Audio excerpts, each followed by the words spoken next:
नमस्कार दोस्तों, आज फिर नई कहानी के साथ। जब जिम्मेदारी सर पर हो तो बड़े हिसाब से रहना पड़ता है। बहुत कुछ सहना पड़ता है और बहुत कुछ सुनना पड़ता है। रीना के घर में बड़ी खुशी का माहौल था क्योंकि रीना आज एक बेटे को जन्म दिया था। पूरे परिवार में चहल पहल मची हुई थी, सभी लोग जश्न मना रहे थे। लेकिन वह खुशी ज़्यादा दिन नहीं रुकी। तभी खबर आई कि रीना के पति का एक्सीडेंट हो गया और उनका देहांत हो गया, जिसके कारण रीना पूरी तरह टूट गई और उसने बिल्कुल हिम्मत हार दी थी।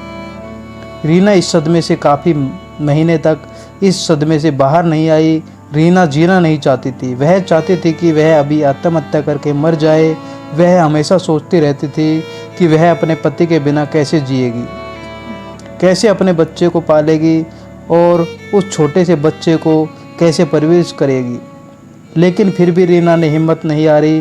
वह किसी कंपनी में जॉब करके अपने बच्चे को पालने लगी। उसका बेटा 3 साल का हो गया, लेकिन उसका बच्चा अभी तक ना तो चल सकता था और ना ही बोल सकता था। उसने बहुत सारे डॉक्टरों से पूछा कि उसके बेटे को आखिर हुआ क्या है, कि वह न तो बोल रहा है और ना ही चल पा रहा है, जबकि उसकी उम्र हो गई है। लेकिन डॉक्टर ने उसे सलाह दी कि कुछ बच्चों को बोलने में और चलने में कुछ समय लग जाता है, जिसके कारण थोड़े टाइम के लिए इंतज़ार करो, क्या पता तुम्हारा बच्चा चलने लगे और बोलने लगे। उसका बच्चा 5 साल का हुआ, फिर भी ना बोला और ना ही चल सका। रीना ने उसको फिर भी काफ़ी डॉक्टरों को दिखाती रही। रीना ने अभी तक हिम्मत नहीं आ रही थी। आखिरकार डॉक्टरों ने अपने हाथ ऊपर उठा दिए और रीना को साफ मना कर दिया कि अब आपका बच्चा कभी चल नहीं सकेगा और ना ही कभी जीवन में सक्सेस होगा। रीना के परिवार वालों ने और रिश्तेदारों ने भी रीना का साथ देना छोड़ दिया।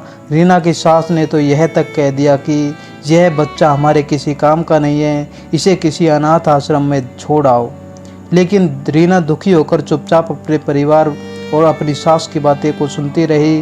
वापस उन्हें पलटकर कोई जवाब नहीं देती थी। लेकिन फिर भी रीना ने हिम्मत नहीं हारी। वह अपने बच्चे को प्रतिदिन व्यायाम कराती रही और साथ साथ उन्हें बोलने की प्रैक्टिस भी और खाना पीना हर के बारे में समझाती रही। समय बीतता गया। रीना का बेटा करीब 8 वर्ष का हो गया। अब वह धीरे धीरे चलने लगा था और वह साथ साथ बोलने भी लगा और यहाँ तक कि पेन पकड़ना भी सीख गया। अब रीना में कुछ जाकर हिम्मत सी आने लगी और वह अपने बेटे को लगातार इसी प्रक्रिया को करती रही। दोस्तों, अगर हम किसी काम को दृढ़ निश्चयता से और दुनिया की बातों को अनदेखा करके ध्यान से करते रहे तो हमें किसी भी काम को करने में निराशा नहीं होगी और अब हमें अपने लक्ष्य को केंद्रित करके अपने काम पर ध्यान देना चाहिए। फालतू को बातों में ध्यान नहीं देना चाहिए, क्योंकि दुनिया हमें दुख में हमारे सामने खुश दुख होने का नाटक करती है और पीठ पीछे हमारी मजाक हंसी उड़ाया करती है। अपने दुख को खुद के ऊपर लेकर अपने ध्यान को केंद्रित करके मेहनत और लगन के साथ आपको सफलता ज़रूर मिलेगी। धन्यवाद मित्रों, यह थी मेरी आज की कहानी। आपको कैसी लगी कमेंट सेक्शन में ज़रूर बताएं और मिलते हैं नेक्स्ट कहानी में। तब तक के लिए राम राम।